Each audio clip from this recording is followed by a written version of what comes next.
তাহলে একটা বড় অ্যাক্সিডেন্ট হয়ে যেত। আমাকে তুষার জামাই ষষ্ঠীতে এই কুলারটা গিফট করেছে। কি বাজে হয়ে স্পট পড়েছে। আগে মনিমা বলতাম, কিন্তু এবার থেকে বাবা মা বলতাম। হঠাৎ করে পেছনের সাইডের টায়ারটা বাস্ট করে। মা বাপি ওখানে রথ তুলেছে। রথ যাচ্ছে, তাড়াতাড়ি আসো। Hello guys, and I am Tushar. Vlogs of তুষার। তোমরা ব্যাকগ্রাউন্ড থেকে বুঝতে পেরে গেছো যে আমরা কোথায় আছি। আমাদের হাওড়া বাড়ি। আর যেমনটা আমরা সবাই জানি যে রথের দিন বৃষ্টি হবেই হবে।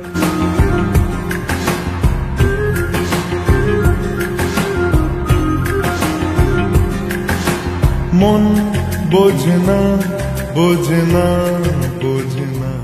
আর আমরা আগে এরকম রোদের মধ্যে বৃষ্টি দেখলে কি বলতাম? শিয়ালের বিয়ে হচ্ছে। আমাদের এখানে কিন্তু অনেক শিয়াল আছে। তাহলে যাবে ওদের বাড়ি খাওয়া দাওয়া করতে? মন শিয়ালের বিয়ে বাড়িতে যা হবে কি জানি না, কিন্তু রথের দিনের দুপুরের পেট পুজোর জন্য যে বাজার, সেটা তুষার আমি অলরেডি করে ফেলেছি, কারণ জানি বৃষ্টি আগে থেকেই আসবে।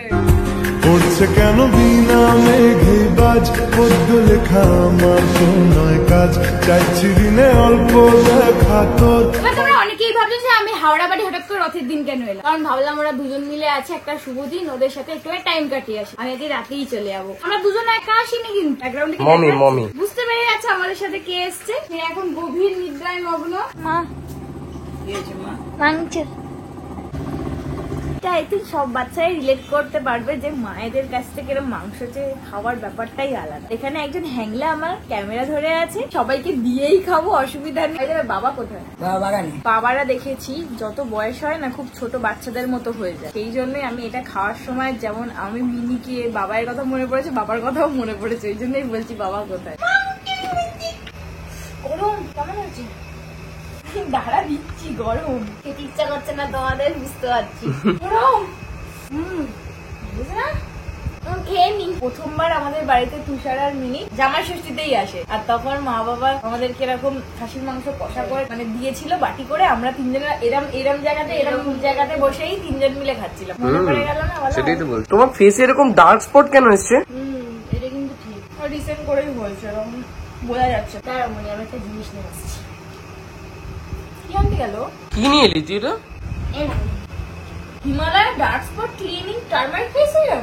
সত্যি কথা বলতে মিনি যখন থেকে আমাকে হিমালয়ের dark spot clearing turmeric face serum দিয়েছে, তখন থেকে এটা আমি রোজ আমার ফেসে এন্ড নেকে 2 বার করে ইউজ করি। তো প্রথমেই বলি, এটা কিন্তু আমার ডার্ক স্পটকে ভিজিবলি রিডিউস করে এবং ডালনেস কমিয়ে বুস্ট করে skin radiance with 100x turmeric extract. বেশি কিছু না, 2 থেকে 3 ড্রপ 2 বার করে ফেসে আর নেকে অ্যাপ্লাই করো এন্ড জেন্টলি ম্যাসাজ করো আপওয়ার্ড সার্কুলার মোশনে যতক্ষণ না সিরামটা অ্যাবজর্ব হচ্ছে। আর একটা জিনিস, এটা কিন্তু তোমরা সানস্ক্রিনের সাথে ইউজ করতে পারো। আর এটা কেন বেস্ট? কারণ এর মধ্যে সায়েন্স এন্ড নেচার দুটোই আছে। আর এটা কি জানো যে এর মধ্যে রয়েছে pure extract turmeric and 10% glycolic acid and 2% niacinamide, যেটা আমার স্কিনকে ওয়ান্ডারফুল সাথে ক্লিয়ার এন্ড বানায় ডিউই এন্ড গ্লোই। তো এই দারুন সিরামটার রেজাল্ট কিন্তু তোমাদের চোখের সামনে। এন্ড বিলিভ মি গাইজ, এই প্রোডাক্টটার জন্যই আমার সমস্ত ডার্ক স্পট একদম টাটা বাই করে চলে গেছে। এটা অনেকটাই ভালো একটা প্রোডাক্ট। আর এটা যদি তোমাদের পারচেস করতে হয় তাহলে তোমরা এটা পেয়ে যাবে নাইকা, অ্যামাজন, ফ্লিপকার্ট এন্ড হিমালয়ের অফিসিয়াল ওয়েবসাইট। আর অবশ্যই যদি তোমরা এটা এখনই গিয়ে চেক আউট করো তাহলে পেয়ে যাবে ফ্ল্যাট 30% ডিসকাউন্ট। আরে চাপ নিও না, লিঙ্ক আছে ডেসক্রিপশন বক্স।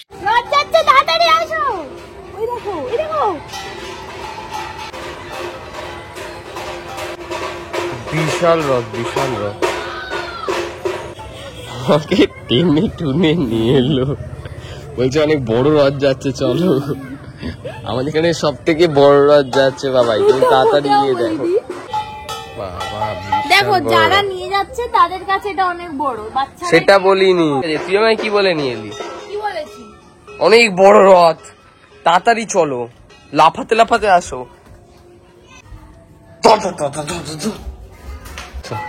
আমাকে সেটা বেরোতে ইচ্ছা করছে। মা বাপি ওখানে রথ তুলেছে, কিন্তু আমি নেই, তো ওখানে গিয়ে আমি দেখতে পাবো। বাহ, 2 বোন মিলে এখন খাওয়া দাওয়া শুরু করে দিয়েছো আমাকে ফেলে। দেখো আমি ফোনটা খুলে তোমাকেই ফোন করতে যাচ্ছিলাম। আজকে মেনুটা আমি আগে বলে দিই। মেনলি আজকে যেহেতু রথের দিন আর অনেক বৃষ্টি হচ্ছে, তাই তুষার সকাল সকাল আমাকে নিয়ে গিয়ে খাসির মাংস কিনে এনেছে, কারণ খাসির মাংসের ঝাল ঝাল লাল লাল ঝোল দিয়ে ভাত খাবে। এবার হয়তো তোমরা অনেকেই বলবে যে রথের দিনে তোমরা কেন আমিষ খাচ্ছ, নিরামিষ কেন খাচ্ছ না। কোনো বছরই আমি ছোটবেলা থেকে দেখিনি যে আমাদের বাড়িতে কোনো নিরামিষ হয়েছে, বিকজ আমাদের বাড়িতে কোনো রথ তোলা হয় না। তাদের রথ তোলা হয়, আই থিঙ্ক জানি তাদের বাড়িতে নিরামিষ খায়, বাট আমাদের বাড়িতে কোনো বছর নিরামিষ খাই না, এমনকি আমরা বাইরে ঘুরতে গিয়েও রোল চাউমিন অনেক কিছু খাই না, তাই না মা? তো আমরা ওরকম ব্যাপার নেই। আমি আজকে একটুখানি জিরা রাইস বানিয়েছি, মেনলি হচ্ছে মাকে আমি শিখিয়ে দিয়েছি যে মাও পরে বানিয়ে খেতে পারবে, এই জন্য এখানে জিরা রাইস আছে। আর মা যেহেতু জানতো আজকে ভাত খাবো, তাই এখানে চিচিঙ্গা ভাজা ছিল, সেটাও আমি নিয়ে নিয়েছি। এখানে হচ্ছে ঝাল ঝাল লাল লাল মাটন। তো দুপুরে খাওয়া দাওয়ার পরে আমরা সবাই মিলে আড্ডা দিচ্ছিলাম আর রেস্টও নিয়ে নিয়েছি। আর এখন আমরা দুজনে রেডি হয়ে গেছি, সাথে বাবাও, বিকজ বাবাকে নিয়ে ডাক্তারখানা যেতে হবে, কারণ বাবার একটু স্কিনের প্রবলেম হয়েছে। चतुर्भुज जगन्नाथ कंठ शोभित कौस्तभ।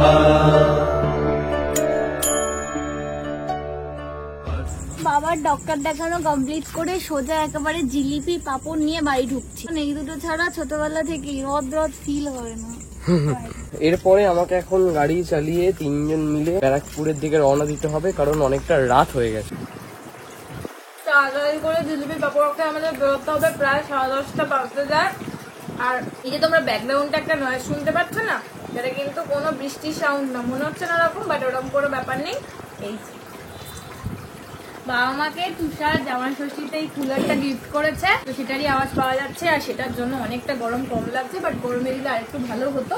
বাট আমাদের অন্য কিছু প্ল্যান ছিল যেটা এখন করতে পারছি না, যার জন্য এই কুলারটা কেন করতে পারছি না সেটা সোশ্যাল মিডিয়াতে বলার না, তাই বলতে পারছি না। রেডি হয়ে বেরোনোর সময় দেখা হচ্ছে। আর হ্যাঁ, ছোটবেলা তারক মেহতা দেখতাম খুব, ওখানে জেঠালাল জিলিপি ফাফড়া খেত। আমার লাইফে প্রথমবার, পাপড় হ্যাঁ আমার লাইফে প্রথম এই দুটো কম্বিনেশন একসঙ্গে এই প্রথম খেলা।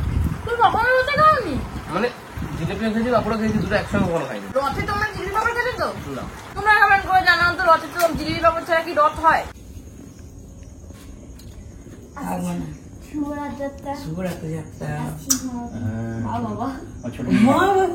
আগে মনির মা বলতাম, কিন্তু এবার থেকে বাবা মা বলতাম। তখনও মা বাবা হিসেবেই বলতাম, কিন্তু ওটা একটা নাম ছিল। আমি হঠাৎ শুনে ভাবছি কে বলছে এটা, কি বলছে। ভালো দেখো, টাটা। টাটা।